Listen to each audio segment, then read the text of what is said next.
open my ears to hear the spiritual truth today. I open my ears to hear the spiritual truth today. Now, if you put your hand over your heart, just extend out your arms. I open my heart to receive the spiritual truth today. I open my heart to receive the spiritual truth today. The spiritual truth that I'm working with today is that you are worthy. You are worthy. Sometimes I hear people say, they don't feel like they're enough for this or that. And what it makes me think of is that they are feeling like they're not measuring up to somebody else's expectations. Maybe it's a spouse or a parent or a student or a teacher or an employer or an employee, but somehow, sometimes we feel we're not measuring up to somebody else's expectations to us. And I'm here to tell you that a prolonged feeling of not measuring up will make you sick. A prolonged feeling of not enough-ism is why some people put a needle in their arms, why some people buy gin by the gallons, why some people suffer from untreated depression in their life. Prolonged not enough-ism is why some folks can't get ahead in jobs, because other people who are less qualified come in who feel worthy, and they just jump right over you because you're not feeling like you are enough. And those are the folks that are getting promoted. It's why Gay Hendricks wrote the book, The Big Leap. It's why Bill Wilson and Dr. Bob wrote the book, The Big Book of Alcoholics Anonymous. It's why Jesus continued to reiterate the words of the psalmist, ye are gods. Don't you know that ye are gods in your life?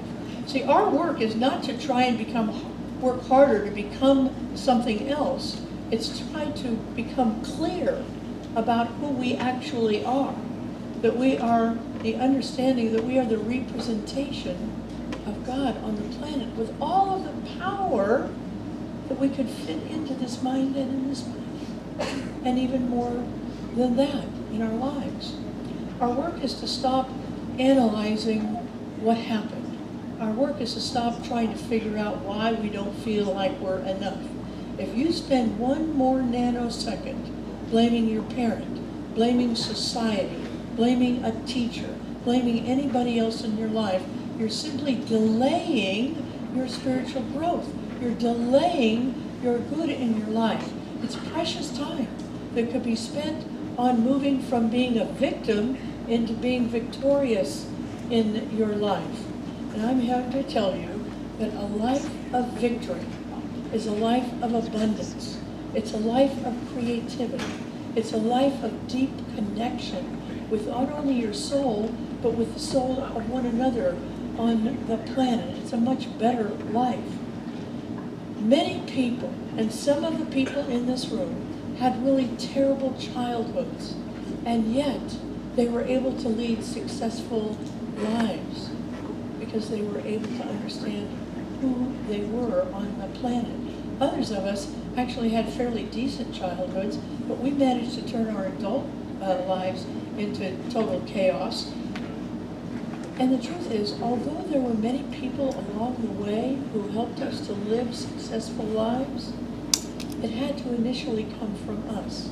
The desire and the perseverance to be successful in our life had to come from us. The answer to not enough-ism is never outside of us. It's always inside of us in our life. Well, I'm starting a little series this week and next to try and deal with this issue of you are worthy by helping us understand exactly who it is that we are. It's a series by one of my favorite authors. He's an old school metaphysician named Emmett Fox. And I love the new thought metaphysicians, the young ones coming up, the Brene Browns and the Eckhart Tolles and all of the other people who are really helping us now understand how powerful we are. But let's not throw the baby out with the bathwater. If you have a book by Emmett Fox, or you go over to a friend's house and they have a book by Emmett Fox, snatch it off their shelf and tell them to borrow it. But don't just snatch it, read it too. I'm going to be working with a book it's actually a booklet. These are my favorite books, huh? These are like chock full of stuff that's powerful in our life. It's called The 7 Main Aspects of God. And it could be called The 7 Main Aspects of God and You. Because the aspects of God are simply your natural aspects as well. This book is available on Amazon for $4.44, and it's less than many of your coffee drinks, I know. So I would encourage you to go ahead and get that. Emmett Fox was born and raised in Ireland. Many of us were just there on a fabulous Irish vacation. He was born in Ireland. He was educated. His upper class education was done in England, and then he moved to the United States and became famous for working with the New Thought movement. The initial New Thought movement, which we are a part, was very heavily influenced by Emmett Fox, as well as the 12-step movement. He was an influencer in that movement as well. And he hit the nail on the head in this book. What he says in this book is that so many of us view God as some kind of a superhuman being, a wise being, but a human being nonetheless with extraordinary wisdom. Sometimes we see God as a human being with infinite power, but still human on the planet. You know, we get this idea of God as a superior human being when we're little people. Some of you have heard me tell the story of the little boy who goes to Catholic school and is going down the cafeteria line, and there's a tray of apples, and on the tray there was a note written by the nun that said, "Take only one, because God is watching." And so he goes down the aisle some more, and he buys a plate of cookies with no note, and he says to his friend, "Take as many as you want, because God's watching the apples."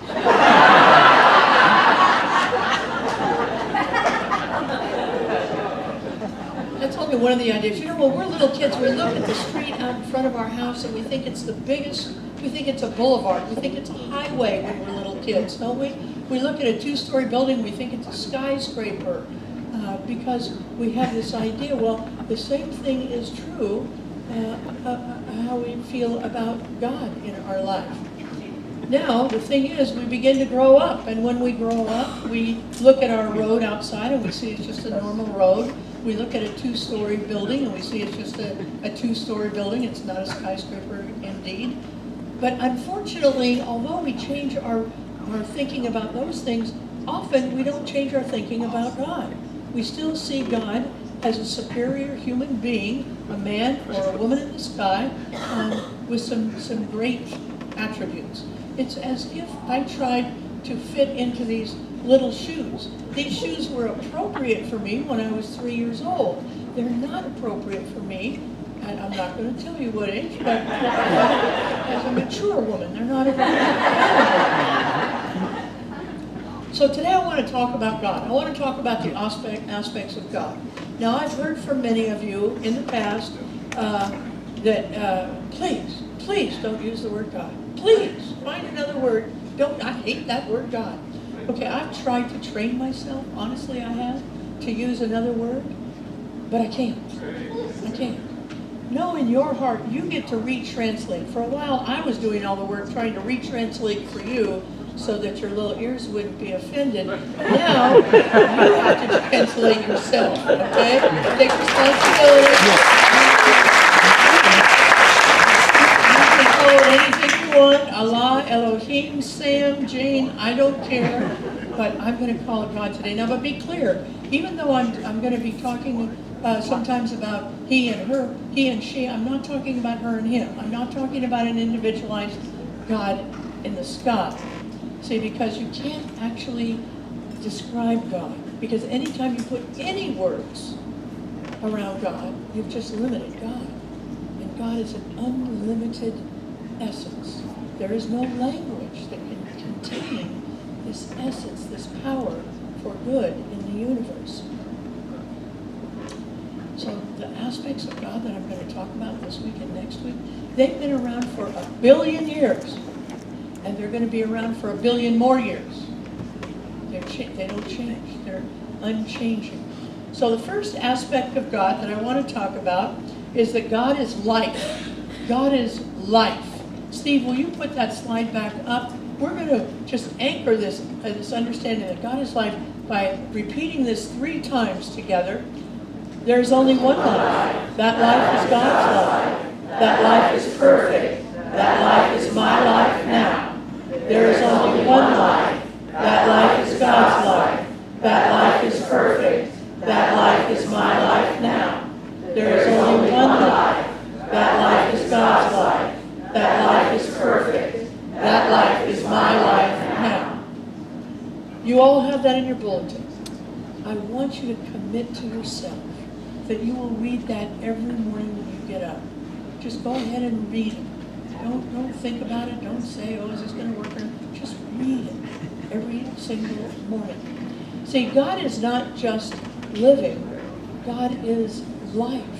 God didn't just send you out with life and say, go ahead and live your life. God is with you every day, living you every single day.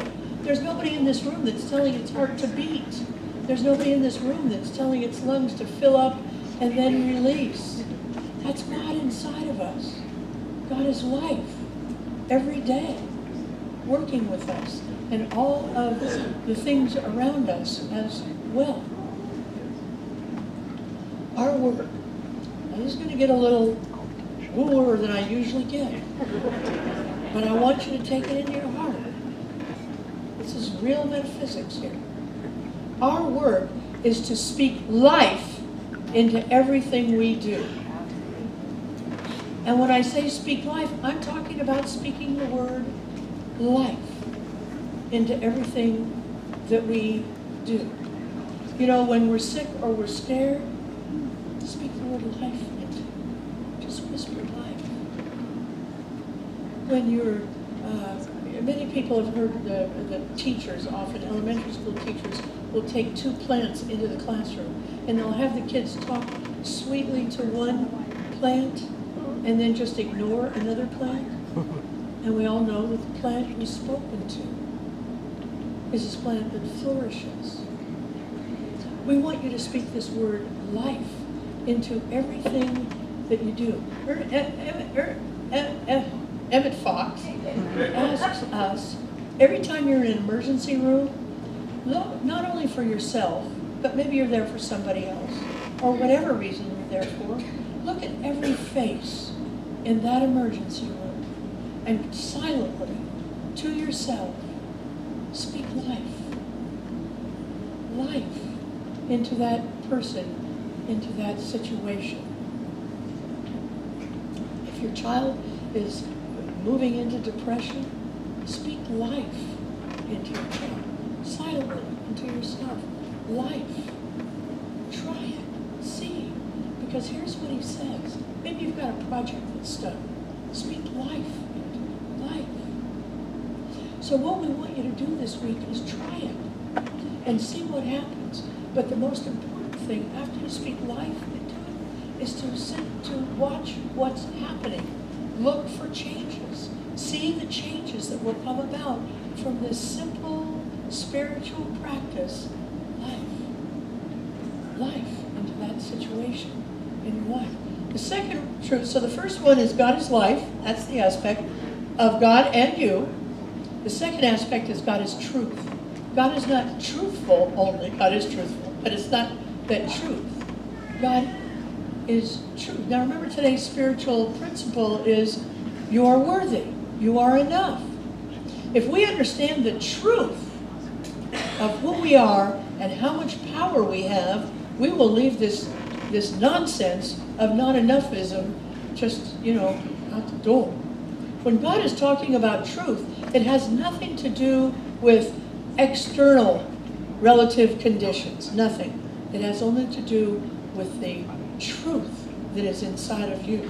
The spiritual principle of truth that you are on this life. See, you know truth in every situation. We need to learn how to train our gut, because that's where most of us hold our truth. And all of you have experienced that experience of having somebody talk to you and you felt the truth of what they were saying. You've also had the experience of somebody talking to you and feeling like this is such BS. Every part of their energy is shouting BS to me. We gotta learn how to trust the truth with who we are, because that's what God is and that's what you are. Jesus said the truth will set us free.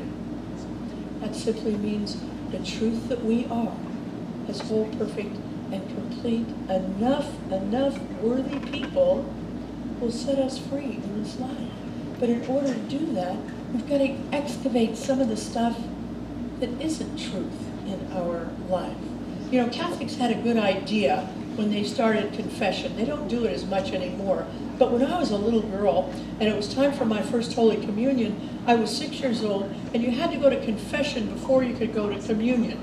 And you know, when you're 6, what did you do wrong? You don't even know, you know? So from 6 to 10, I had to go every Saturday. My parents would take me down there every Saturday, and I would make stuff up because I thought, I don't want to waste this guy's time, and, you know, what do I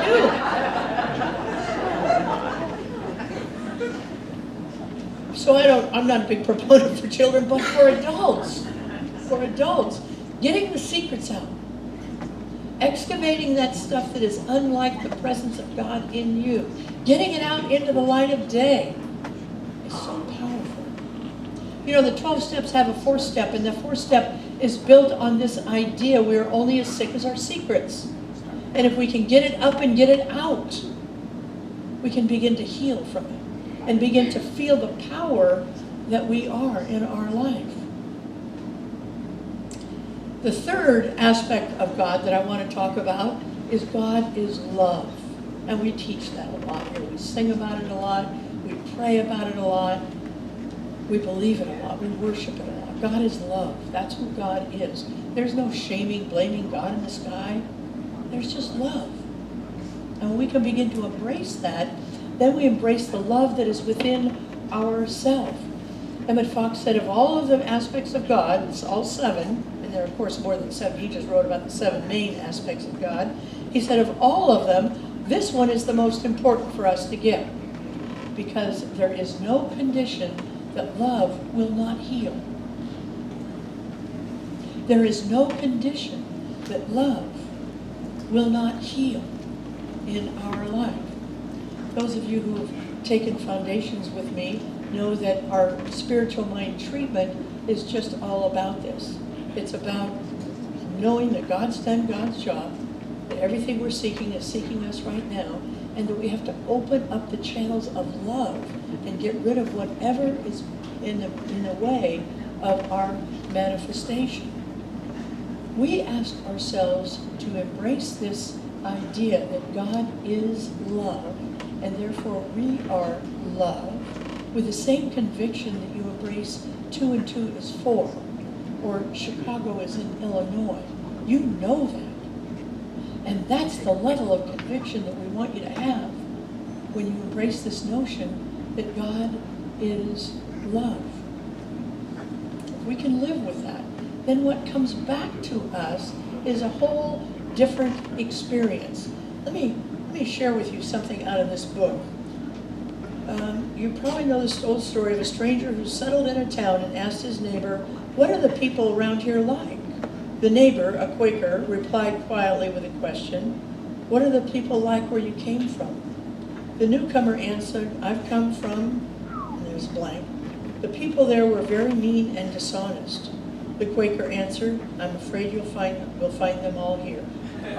A third person who overheard the conversation joined in by remarking, "This surprises me because I came from the same town, and I found them very kind and friendly." And the old Quaker, turning to the man, said, "Thee will find them here too." See, when we lead with love, when we lead and embrace that aspect of God called love without a shadow of a doubt, that's what we're going to start seeing in our life. That's what we're going to start getting back in our life. The fourth aspect of God, and the last one I'm going to talk about this morning, is the aspect of God called intelligence. We live in an intelligent universe. It's not that just God is smart or God is intelligence. The whole universe is an intelligent universe. I'm not talking about book smart.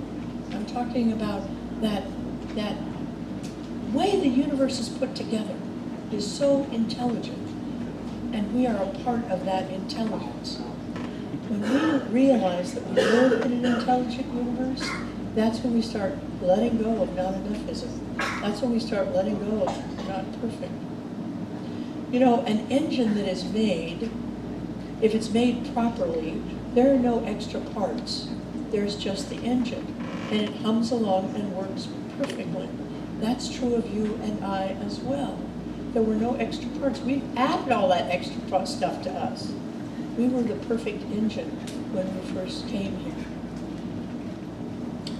Emmett Fox says one of the reasons that we need to get this idea that God is intelligent is because sometimes we move from that little kid idea that God is a superior human being to God is a blind force, like electricity. Neither is true. See, we have a living, loving God, and we heal through the acknowledgement of that living, loving God in our life. If your business is in trouble or your family is in trouble, speak the word of intelligence. Intelligence. Intelligence into that situation, and then again, magnify that feeling and begin to look for change. See, what happens sometimes with us is we do the spiritual practice like saying the word love, or saying the word intelligence, or saying the word truth, but if it doesn't happen in 30 nanoseconds, we just don't think it's going to work, and we're on to something else. Give God a minute. Give God just a minute to get going. Well, Reverend Georgia, is this true that all I need to do is speak the word of love, intelligence, truth into my body of affairs? No, that's not all you need to do. But if you will promise just this week to start there, more will be revealed to you. You won't even have to ask anybody. You won't need to. If you are diligent of speaking these words into your situation, God's going to come through directly for you. Happy to have you call me, happy to have you call a practitioner, but you've got the answer, and all we're going to do is help you find it in your own heart and head. Give God a minute. Give God a minute.